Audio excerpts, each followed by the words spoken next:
स्वागत है सभी दर्शकों का मेरे इस यूट्यूब चैनल में SSB and educational guidance.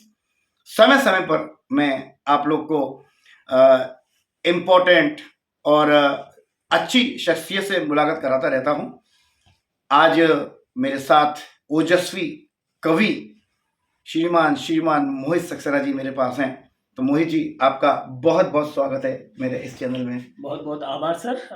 HP defence academy ये आगरा का बहुत जाना माना डिफेंस की तैयारी कराने वाला संस्थान है और आपके इस संस्थान के आमंत्रण को पाकर मैं बहुत ही प्रसन्न हूँ और बहुत गौरवान्वित महसूस कर रहा हूँ। और जैसा कि आपका भी नाम है आदरणीय सर, सभी कोचिंग इंस्टीट्यूट के विद्यार्थी और आगरा से जो भी निकल के जा रहे हैं, डिफेंस की अच्छी अच्छी जॉब्स पा रहे हैं, देश की सेवा में जा रहे हैं, वो लोग आपका नाम लेते हैं तब मुझे बड़ा अच्छा लगता है। और मुझे ये मेरे लिए बहुत गर्व का और गौरव का पल है कि आज आपके संस्थान में, आपके सानिध्य में मैं बैठा हुआ हूँ। मेरा भी बहुत बहुत इस वाली बात के लिए गौरवान्वित महसूस कर रहा हूँ कि आप आज हमारे साथ बैठे हैं।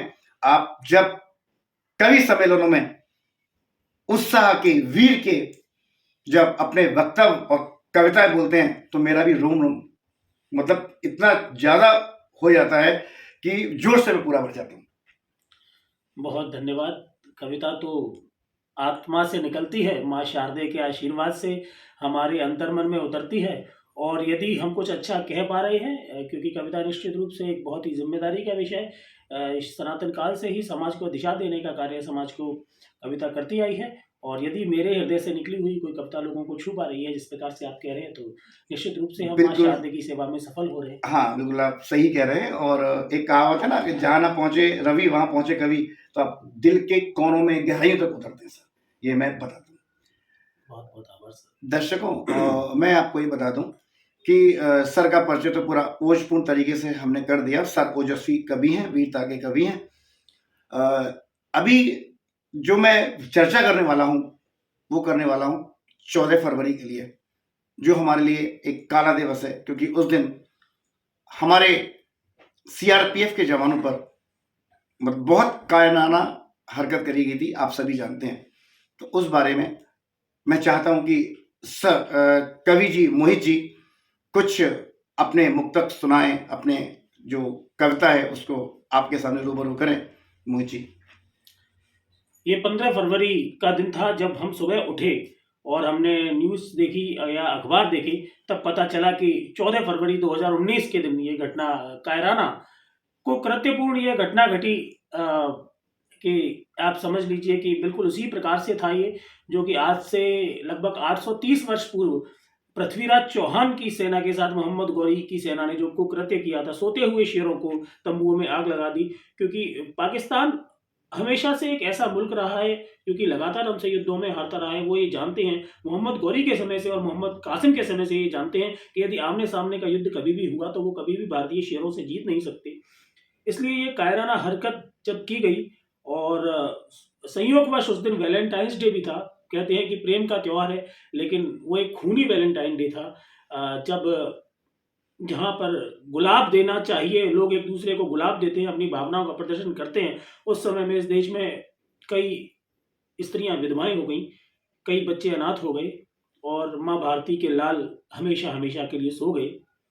उस दृश्य को जब भी मैं सोचता हूँ, अब एक हमारे प्रदीप यादव जी के बारे में मैंने सुना, मुझे अंदर तक दहला गई ये बात कि उनकी 5 साल की एक बेटी थी प्रदीप यादव जी की, जो कि कन्नौज के रहने वाले थे और उस पुलवामा के की घटना में वे शहीद हुए।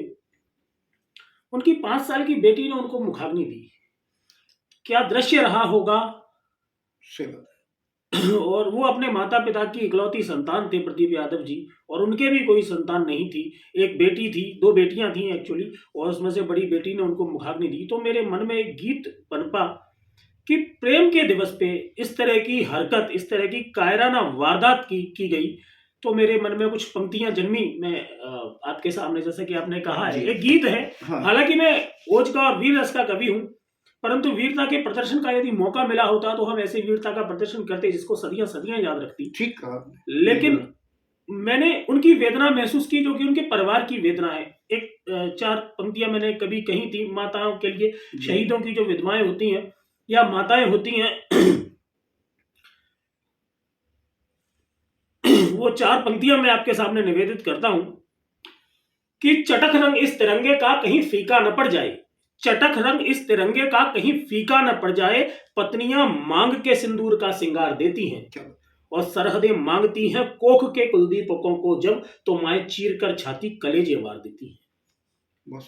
पंक्तियां निवेदन करता हूं कि दिवस प्रेम का था और मातम छाए थे, चूहे शेरों के घर पे चढ़ आए थे, या तो कोई पद ऊंचा पाया होगा गद्दारों ने, या सोने का हिरण कोई देखा होगा सरकारों ने, वरना क्या जुगनू सूरज की आभा को खा सकता था, वरना क्या जुगनू सूरज की आभा को खा सकता था, इतना विस्फोटक क्या इतने अंदर तक आ सकता था। और क्या कहता है शहीद, लेकिन फिर भी, पर जो भी हो मैं तो मर के अपना फर्ज निभाऊंगा, 3 रंग का कफन ओढ़कर इस दुनिया से जाऊंगा। शहीद प्रदीप यादव जी की उस समय 5 वर्ष की बेटी थी जी। यदि उनकी आत्मा को, उनके सूक्ष्म शरीर को मौका मिलता तो वो अपनी बेटी से क्या कहते जी? कि तुझको कांधे पर बिठला कर मस्ती में ना झूम सका, तुझको कांधे पर बिठला कर मस्ती में ना झूम सका, तेरी नन्ही नन्ही आंखों को जी भर ना चूम सका, ज्यादा दिन तेरी तुतली मीठी बोली ना देख सका, अपने आंगन से उठती तेरी डोली ना देख सका, नन्हे हाथों से पापा की लाश सजानी पड़ी तुझे, नन्हे हाथों से पापा की लाश सजानी पड़ी तुझे, जिन हाथों को चूमा उनसे चिता जलानी पड़ी तुझे, अगले जीवन में पापा के सारे फर्ज निभाऊंगा, अगले जीवन में पापा के सारे फर्ज निभाऊंगा, 3 रंग का कफन ओढ़कर इस दुनिया से जाऊंगा। अपनी पत्नी से क्या कहते हैं, 3 बंद की रचना है लेकिन 2 ही सुनाता हूं कि अपनी पत्नी से क्या कहा होगा उन्होंने, कि 7 वचन दे कोई पत्नी का अधिकारी होता है, 7 वचन दे कोई पत्नी का अधिकारी होता है, पर वर्दी का एक वचन उन सब पे भारी होता है, खेतों की पगडंडी सावन झूले उपवन भूल गया, बासंती रातों के महके महके चुंबन भूल गया, मैं तेरी धड़कन तेरा दिल और मैं तेरी जान रहा,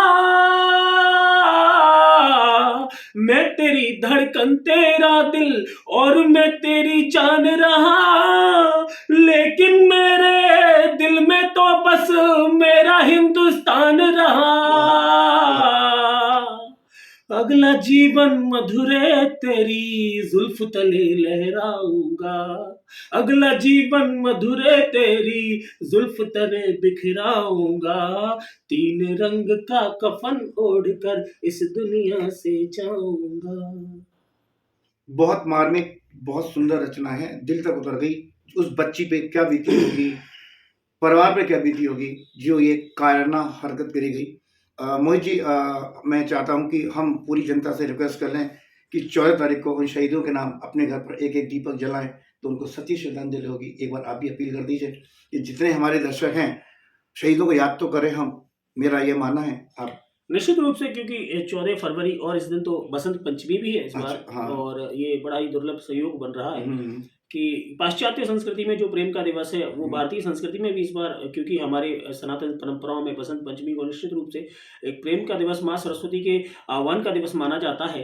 तो क्योंकि जिन शहीदों की वजह से, जिन सैनिकों की वजह से हम ये सारे त्योहार अपने घरों में मना पाते हैं, आज चैन से अपने घरों में बैठ पाते हैं, उन शहीदों ने इस दिवस पे अपनी श्रद्धांजलि दी थी, तो हम अपनी आत्मोत्सर्ग कर दिया था। तो ये हमारा सर्वप्रथम कर्तव्य है कि हम उन शहीदों को याद करें, क्योंकि मैंने कभी कहा था कि शांति हेतु इस दुनिया में जितने बुद्ध जरूरी हैं, आजादी की रक्षा को उतने ही युद्ध जरूरी है। बिल्कुल सही बात कही। आप 5 मिनट के लिए, जो लोग ये कहते हैं कि अरे हम प्रेम से चलने वाले हैं, हम शांति के पक्षधर हैं, हम युद्ध नहीं करेंगे। आप 5 मिनट के लिए, 1 दिन के लिए सेना आप सीमाओं से हटा कर देख देख लीजिए, लीजिए और क्या शाम हुआ। तक यदि ये देश गुलाम ना हो जाए तो नाम बदल सही दीजिए। बात है। तो उन सैनिकों के लिए जिन्होंने ये कुर्बानी दी, हम जरूर अपने घर में एक दिया जलाएं और अपने मन से उनको श्रद्धांजलि श्रद्धांजलि दें, दें। जिससे कि उनकी आत्मा ऊपर जहां बैठी होगी, हमें देख रही होगी, तो उनको ये लगे कि उनकी कुर्बानी कभी भी व्यर्थ नहीं गई, उनकी कुर्बानी कहीं जाया नहीं। हाँ, एक हिंदुस्तानी के दिल में ये जज्बा है, और मैं भी सबसे यही, मोहित जी ने कह दिया, मैं भी कहता हूँ कि एक दीपक जलाइए